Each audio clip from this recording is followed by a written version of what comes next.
what's up? I had a few people hit me up and ask me how I got my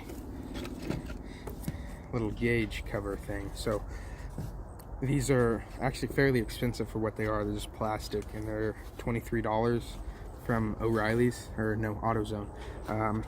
But for my interior, they match better than anything else that I found. And I go to O'Reilly's so much, or I go to all of them so much that I have points racked up. So I get these for, you know, my points.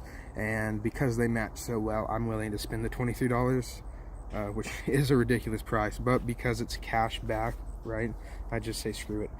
So I'm going to show you how I get these to fit under the Chevelle. So, but basically all you need to get this going is a heat gun, and then I use 2 pieces of micarta, relatively flat, to go ahead and flatten the sides, and we'll show you that in a second. Also, recommended gloves. Maybe you're more man than I am, but it gets hot, right? So I throw on some gloves. And I need a bigger pair of gloves, but we'll go ahead and sandwich these, the parts that we're going to be molding. We'll sandwich them in here to flatten them out and give them a uniform shape so that it fits flush up against the bottom of that dash. So we'll go ahead and flip you around and get that done. So I've got the pieces here that we'll be using. They don't have to be perfectly flat, just flat enough. So what we'll do is I'll go ahead and heat this up.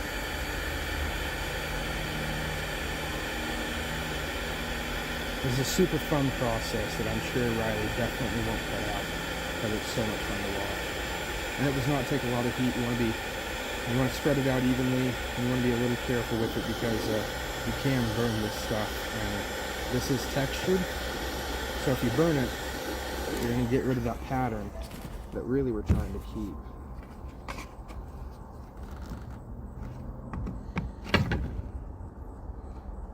So just bend that down. And this is a little bit of a slow process. As you can see, we're slowly working it down.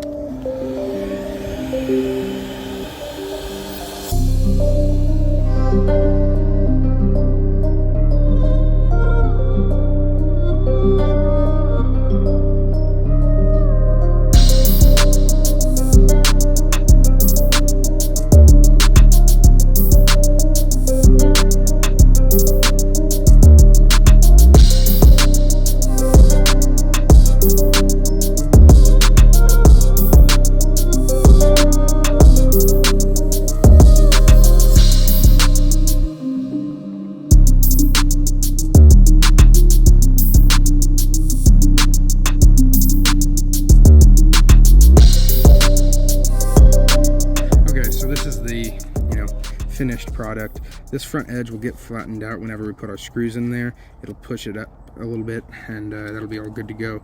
So ideally we'll have one here, one here, one here, and one here. I'll probably put one here if I can, just because the other one has one side on the other gauge that's already installed. If I would have put one in this bottom corner, it would have gone up into something, so we left that one blank and just put one in the middle. So just to even things out, we'll try and put one in the middle again.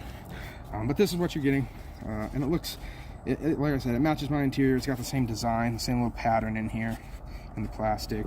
We'll go ahead and show you how to install this one now. All right, so right here what we have is a little bit of pre-assembly, nothing you can't figure out. Light bulb goes in this top piece here. You got your little thermostat right there, and then right here, this will be your little key right here. So I've had this strip out on me, or not strip out, but it came stripped out. This gauge is also from Speedway. I had a little bit of other faulty stuff come from them. I'm not trying to knock them. They did send me an entire new setup, so they did make it right, and they got it here in 2 days. It's just a little annoying because I also managed to get everything apart in there and leaked antifreeze everywhere. So it's, you know, whatever. It's in the past. So this little guy threads into the top of the intake, at least in my case. You can also thread it into the block. I'll show you where that is. But this one I'm putting in the top of the intake, and then off to the side you'll have where your antifreeze runs through there. So we'll go ahead and put this one in, and then this little piece right here threads down into this, right? I wouldn't recommend putting Teflon tape on there. Just judging that this was already stripped, I would assume that that'll strip it pretty easy. So I wouldn't recommend doing that. I'm going to put some liquid gasket on there, and on both sides, just to be extra safe. But I guess the next step is to run it through the firewall, pull it out over to my intake, and then we'll thread it in. So I'll show you that real quick. All right, so this port right here is where we're going to be putting our thermostat in. And then if you look down here, right over here,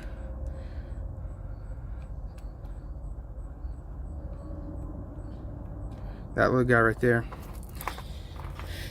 that is where you will thread either your light system in, so it'll come up on your dash saying, whoa, something's wrong here, or you can thread this thermostat directly into the block here.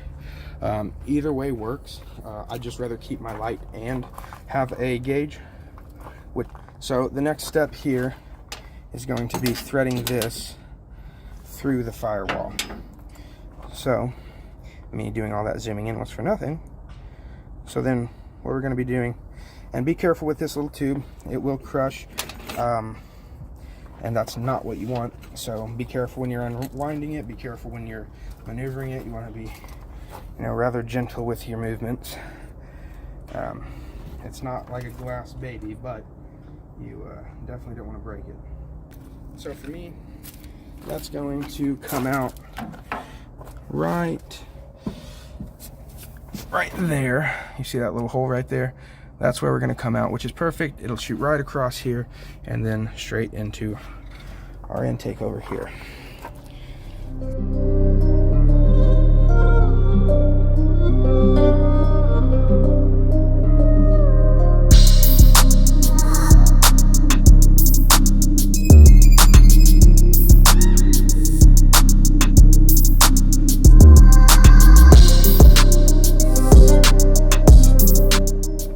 This is the part where you get to listen to a lot of cussing, yelling, dancing, screaming, all the above. Because when we take that out, you're gonna shoot a bunch of antifreeze out. It's inevitable. The thing is, how fast are you to get it all back together, so that you don't have to lose all your antifreeze. And I just filled this up too. Now's the fun part. Personally, I like to go ahead and put my liquid gasket. Where's the camera?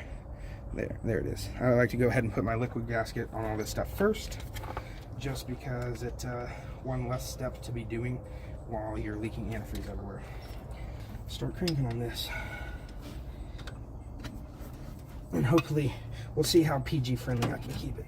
Oh my god. You can probably zoom out a little bit, can't you? You know where I'm going to be. You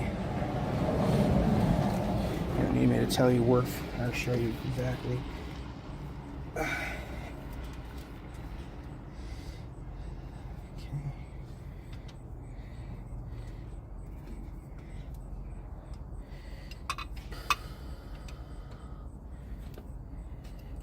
Now, I'm going to go ahead and put this together like so that hopefully we can just go ahead and drop this stuff in and it won't move so much.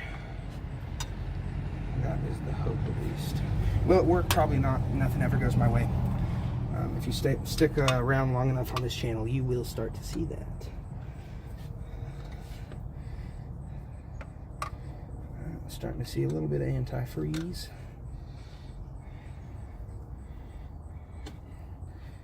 Ugh, come on, get out there.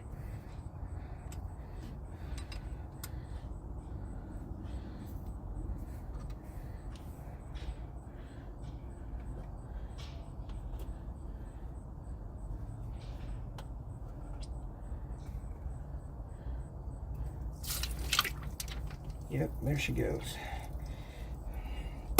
Hallelujah. Okay, make sure that isn't cross-threaded like it was trying to be.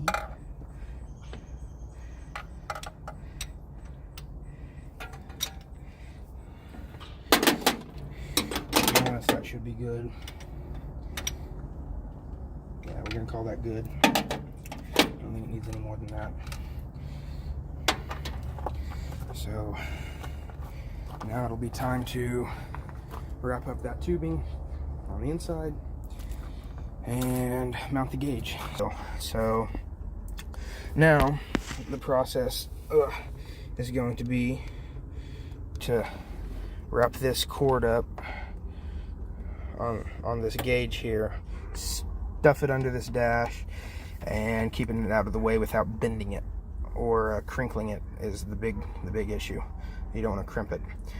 I will also probably go ahead and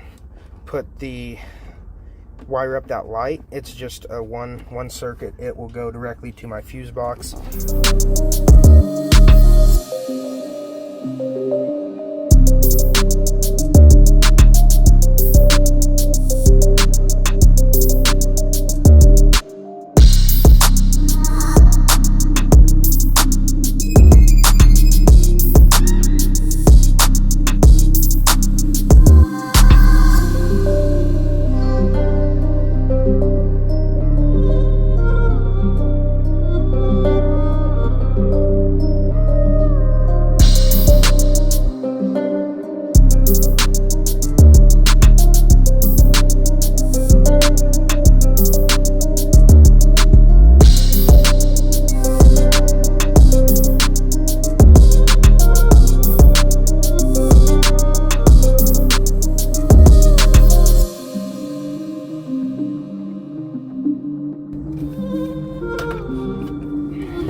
Okay.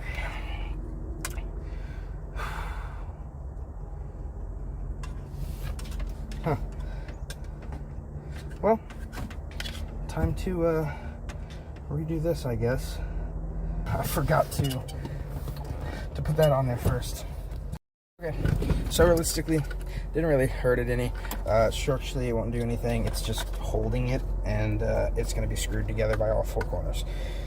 So it really does not matter. It also really needed to be cut because this sticks out farther than on the oil pressure. This little piece back here.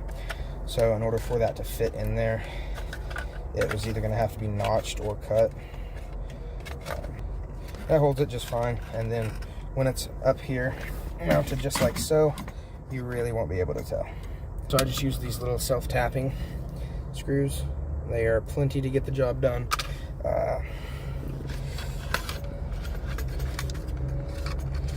So they work a treat. Cool. So that is all 5 of my screws. Let's try and get the let's try and get this wired up. It's cool. Alright, so I know it's low light, but hopefully you all will get the idea. Let's do the heat and AC. I think is the one we're gonna go for. So go for this one right here. Alright, as you wrap these around.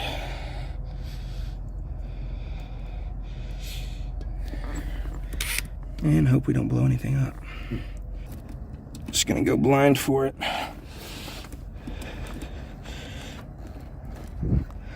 What's up, everybody? We're back. And finally, after forever screwing with it, I got those plugged in. I had to find another one that wasn't running all the time on the fuses. The fuses is what kicked me. The actual install was nothing. Pretty easy, to be honest. Don't get my finger out of the way. The actual install was real easy. It's just trying to find those fuses that will actually work. Okay, well, that's that. Pretty tucked away. You're not gonna find it unless you actually dig into the car. Okay. So now that those are both running, we will now get to see if my car ever actually overheats. I'm sure it does. It's 350 small block, but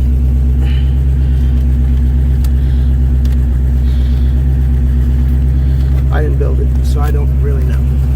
So I'm about to go in, charge all my stuff, and we should be good to go.